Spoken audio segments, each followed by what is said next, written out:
What's up, everyone? After the rigid destiny of the caste system, we now arrive at the free but brutal seas of the North, the Viking Age. What would your life be like if you were born a Viking? An existence split between farming the land and raiding the seas. My life was written with a sword and defined by loyalty to Odin. Let's explore my existence, full of adventure, honor, and warfare. Don't forget to like the video, and I truly enjoy reading your own what-if comments. Life began in the rocky and harsh lands of the North, where softness and weakness meant instant annihilation. The geography where I was born taught me endurance and strength, not mercy. My life was not only about survival, but also about gaining fame in the eyes of my ancestors and gods. Wealth for a Viking was measured not by land or gold, but by a warrior's ships and weapons. This harsh environment formed the foundation of my character and destiny. For me, the only honorable end was to die in battle and be admitted to Valhalla. Clan life, and loyalty to it came before individuality. My existence was dedicated to the survival of the clan. The clan was my only social security, my only legal protection, and my only family. Absolute loyalty to the chief Jarl was both a duty and a matter of honor. The Jarl's word was law for us. Unity and solidarity within the clan were vital, because the hardships of the North and external enemies could only be overcome with strong unity. Treason to the clan was the most severe crime, and the punishment meant slow and certain death through exile. Childhood was not a soft period. Boys and girls began learning combat and survival skills from a very young age. Instead of playing, I would learn to throw an axe, handle a sword, and endure prolonged hunger. My sisters were also trained in household management and combat skills, as they had to defend themselves and the home during a raid. My education was built not only on physical strength, but also on mental toughness and the acceptance of pain. Failure was seen as weakness. This early and brutal training was our only insurance, preparing us for future raids, sea storms, and warfare.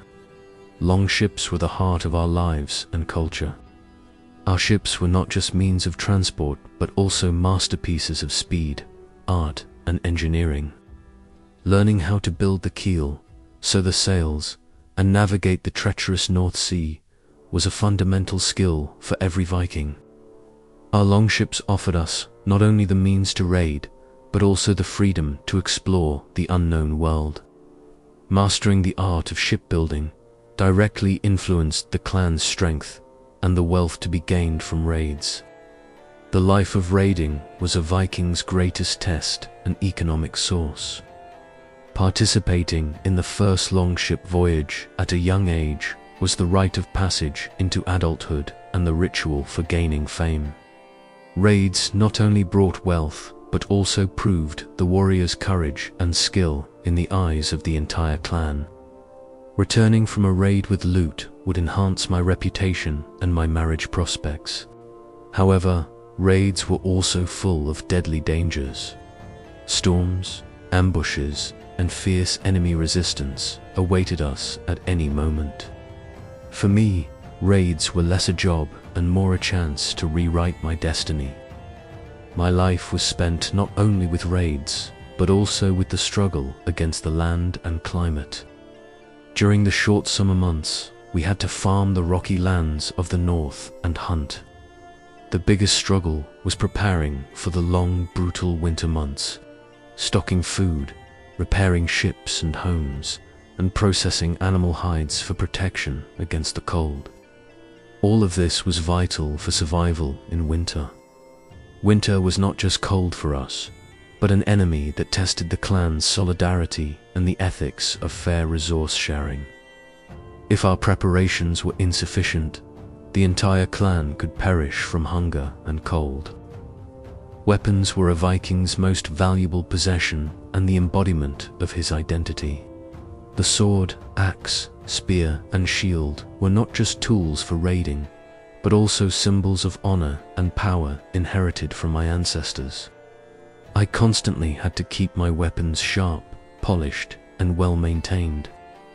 A warrior's sword or axe was his life insurance. Losing my weapon in battle was not just death, but a great shame. The quality and durability of my weapons directly influenced my fame and my chance to reach Valhalla.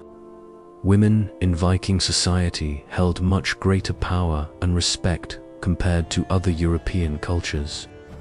Women could own their own property and land, inherit wealth, and exercise the right to divorce. They were not subject to the arbitrary decisions of lords. Many women, like the legendary shield maidens, also participated in warfare. My mother managed the home and the clan's economy even when I was away on raids. The power of women was the key to the clan's survival. They were not just wives, but also trusted partners and leaders. The justice system was as harsh and simple as the sword. Laws were proclaimed aloud by the law speaker at the clan meetings. Known as the Thing. The Thing was not just a council for legal decisions, but also the social and political gathering place for the clan. This system relied heavily on oral tradition and the clan's code of honor, rather than written law. A Viking's honesty had to be proven in this assembly. Punishments were usually fines paid in silver, or the most severe punishment, exile. For me, having the right to speak at the Thing was the greatest proof that I was a free Viking. Myth and faith dictated every moment of our lives. For us, death was not an end but a journey to Valhalla, Odin's Hall of Heroes or Folkvanger Freya's field. Odin was our god of war, knowledge, and poetry. Thor was the protector of strength and order. These beliefs quelled our fear on the battlefield, for dying honorably in battle was the greatest honor. For me, fate word was an already woven web, but my duty as a Viking was to weave my fame into this web in the brightest way possible. Vikings were not only raiders but also great traders and explorers. Alongside raids, we were active on trade routes, stretching from the Silk Road to North America. The trade in silver, hacksilver, and furs was a more stable source of wealth than what we gained from raids. For me, sea voyages meant both raiding and exploration. Sailing into unknown seas was proof of our geographic courage and the superiority of our longships. For a Viking, discovering a new continent brought as much fame as conquering an enemy castle. Magic and shamanism, especially the art of seer, were highly respected in our society.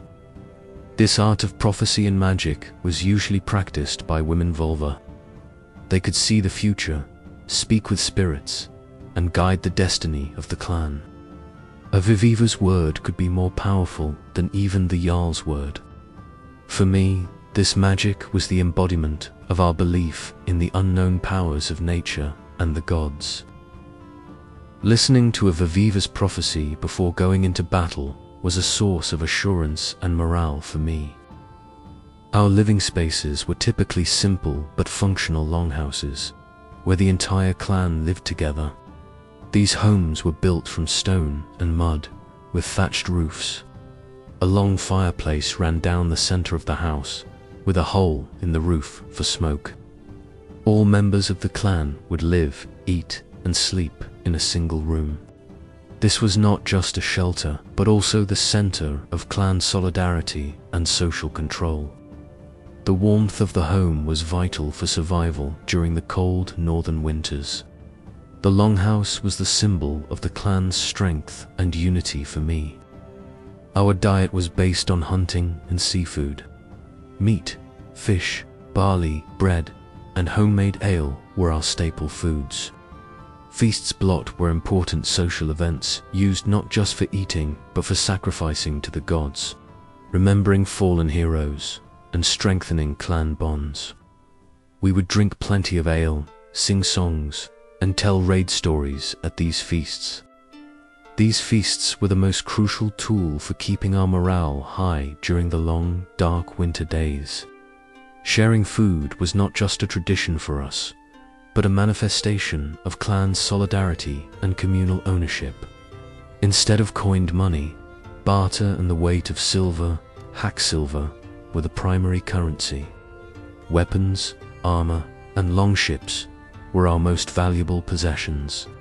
Wealth was measured not by a fancy dress, but by how much silver a warrior possessed, and how well equipped he was.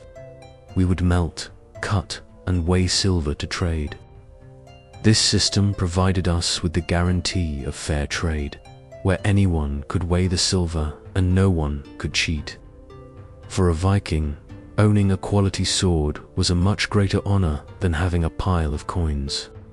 Viking slavery, the thrall system, was different from Rome's, but still brutal. People we captured during raids would become our slaves. Thralls performed the heaviest labor in farming, domestic chores, and shipbuilding. As a thrall, my life was dependent on the master's mercy. But I had a slightly better chance to earn my freedom than a Roman slave, if the master willed it, or if I saved money. However, the fate of a thrall was always harsh and difficult. They were the invisible cogs that fulfilled the clan's most basic needs. Honor and fame were the greatest assets for me, continuing even after death. What mattered to a Viking was not how rich he died, but how bravely he was remembered. Fame lived through poems, sagas, and stories told at clan meetings. Cowardice or dishonor was the greatest sin that prevented a Viking's soul from entering Valhalla. For me, this life was not just an existence, but a struggle to write a story that would live forever. Wielding my weapon with honor was always more important to me than death itself. Blood feuds between clans were a constant source of conflict that superseded law. An injustice done to one clan had to be cleansed with blood. This situation constantly trapped us in a cycle of vigilance and revenge. A blood feud could plunge the entire clan into war. The penalty for killing a clan member could be paid with a fine wergild, but often the feud would override any form of compromise. My life was determined not only by my own enemies, but also by the enemies of my clan. Health and medicine were harsh and rudimentary for us. Broken bones, sword wounds, and illnesses were usually treated with simple herbal remedies and primitive surgery. There were no modern methods to alleviate pain.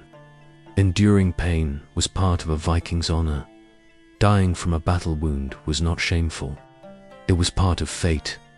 Health was a constant struggle for me, because every raid, every battle, exposed me to the risk of permanent disability or death. Towards the end of my life, Christianity slowly began to seep into the north. This new religion threatened our polytheistic beliefs, our raiding culture, and our dream of Valhalla. Christian kings wanted to put an end to our traditional way of life. This led to conflict within the clan. While some embraced the new religion, others remained loyal to their ancestors' faith. For me, this was not just a religious war, but the potential end of the Viking identity and our free way of life. So that was my life, full of raids, fame, and war on the brutal seas of the north. After the forced service of the caste system, here we learned that the price of freedom was paid only with the sword. After this journey, I understood how sacred safe navigation and contractual law truly are. Which challenging era should we visit in our next video? Let me know in the comments. If you enjoyed this alternate history journey, please don't forget to subscribe and like the video. See you in the next adventure. Take care and remember, fame never dies.